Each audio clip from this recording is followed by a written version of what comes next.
இன்று வேதம் வாசித்தீர்களா? வாங்க வாசிக்கலாம். மத்தேயு 10ஆம் அதிகாரம். அப்பொழுது அவர் தம்முடைய 12 சீஷர்களையும் தம்மிடத்தில் வரவழைத்து அசுத்த ஆவிகளை துரத்தவும் சகல வியாதிகளையும் சகல நோய்களையும் நீக்கவும் அவர்களுக்கு அதிகாரம் கொடுத்தார்.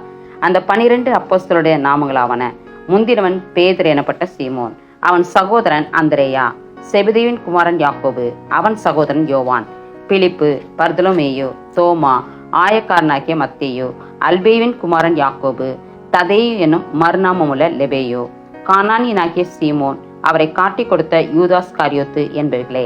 இந்த 12 இயேசு அனுப்புகையில் அவர்களுக்கு கட்டளையிட்டு சொன்னது என்னவென்றால், நீங்கள் புறஜாதியார் நாடுகளுக்கு போகாமலும் சமாரியர் பட்டணங்களில் பிரவேசியாமலும் காணாமற் போன ஆடுகளாகிய இஸ்ரவேல் வீட்டாரிடத்துக்கு போங்கள். போகையில் பரலோக ராஜ்யம் சமீபித்திருக்கிறது என்று பிரசங்கியுங்கள். வியாதியுள்ளவர்களை சொஸ்தமாக்குங்கள், குஷ்டரோகிகளை சுத்தம் பண்ணுங்கள், மரித்தோரை எழுப்புங்கள், பிசாசுகளை துரத்துங்கள், இலவசமாய் பெற்றீர்கள், இலவசமாய் கொடுங்கள். உங்கள் கச்சைகளில் பொன்னையாவது வெள்ளியாவது செம்பையாவது, வழிக்காக பையாவது 2 அங்கிகளையாவது பாதரட்சிகளையாவது தடியாவது தேடி வைக்க வேண்டாம். வேலையால் தன் ஆகாரத்துக்கு பாத்திரனாயிருக்கிறான். எந்த பட்டணத்திலாவது கிராமத்திலாவது நீங்கள் பிரவேசிக்கும் போது அதில் பாத்திரமானவன் யார் என்று விசாரித்து நீங்கள் புறப்படும் அளவும் அவனிடத்தில் தங்கியிருங்கள். ஒரு வீட்டுக்குள் பிரவேசிக்கும் போது அதை வாழ்த்துங்கள்.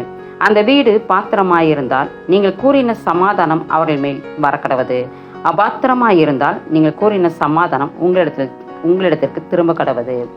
எவனாகிலும் உங்களை ஏற்றுக்கொள்ளாமலும் உங்கள் வார்த்தைகளை கேளாமலும் போனால் அந்த வீட்டையாவது பட்டணத்தையாவது விட்டு புறப்படும் போது உங்கள் கால்களில் படிந்த தூசியை உதறி போடுங்கள். நியாயத்தீர்ப்பு நாளிலே அந்த பட்டணத்திற்கு நேருவது பார்க்கிலும் சோதம் குமாரா நாட்டிற்கு நேருவது லகுவாயிருக்கும் என்று மெய்யாகவே உங்களுக்கு சொல்கிறேன்.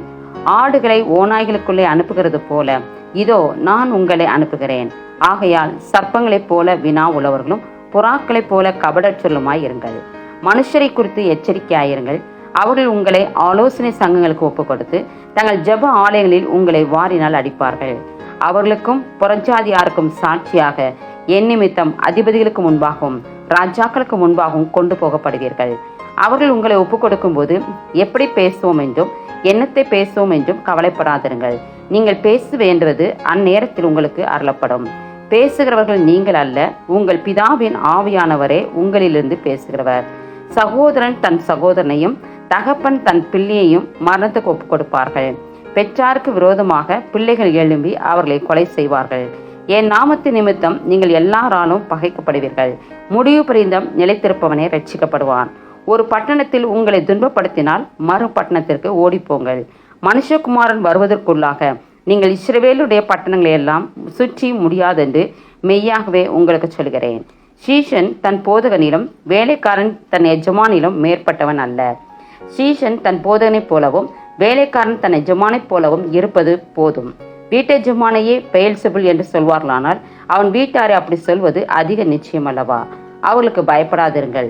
வெளியாக்கப்படாத மறைப்பொருளும் இல்லை, அறியப்படாத ரகசியமும் இல்லை.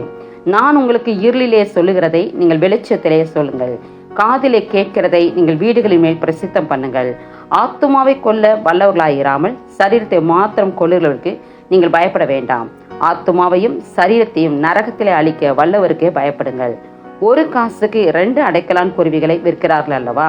ஆயினும் உங்கள் பிதாவின் சித்தம் இல்லாமல் அவைகள் ஒன்றாகிலும் தரையிலே விழாது. உங்கள் தலையில் உள்ள மயிரெல்லாம் எண்ணப்பட்டிருக்கிறது. ஆதலால் பயப்படாதிருங்கள். அநேகம் அடைக்கலான் குருவிகளை பார்க்கலும் நீங்கள் விசேஷித்தவர்களாய் இருக்கிறீர்கள். மனுஷர் முன்பாக என்னை அறிக்கை பண்ணுகிறவன் எவனோ அவனை நானும் பரலோகத்தில் இருக்கிற என் பிதாவின் முன்பாக அறிக்கை பண்ணுவேன்.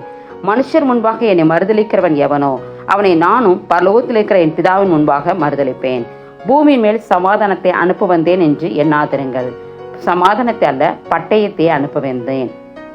எப்படி எனில் மகனுக்கும் தகப்பனுக்கும் மகளுக்கும் தாய்க்கும் மருமகளுக்கும் மாமிக்கும் பிரிவினை உண்டாக்க வந்தேன். ஒரு மனுஷனுக்கு சத்துருக்கள் அவன் வீட்டாரே. தகப்பனையாவது தாயையாவது என்னிலும் அதிகமாய் நேசிக்கிறவன் எனக்கு பாத்திரன் அல்ல. மகனையாவது மகளையாவது என்னிலும் அதிகமாய் நேசிக்கிறவன் எனக்கு பாத்திரன் அல்ல. தன் சிலுவை எடுத்துக்கொண்டு என்னை பின்பற்றாதவன் எனக்கு பாத்திரன் அல்ல. தன் ஜீவனை காக்கிறவன் அதை இழந்து போவான். என் நிமித்தம் தன் ஜீவனை இழந்து போகிறவன் அதை காப்பான். உங்களை ஏற்றுக்கொள்கிறவன் என்னை ஏற்றுக்கொள்கிறான். என்னை ஏற்றுக்கொள்கிறவன் என்னை அனுப்பினவரை ஏற்றுக்கொள்கிறான். தீர்க்கதரிசி என்னும் நாமத்து நிமித்தம் தீர்க்கதரிசியை ஏற்றுக்கொள்கிறவன் தீர்க்கதரிசிக்கு ஏற்ற பலனை அடைவான்.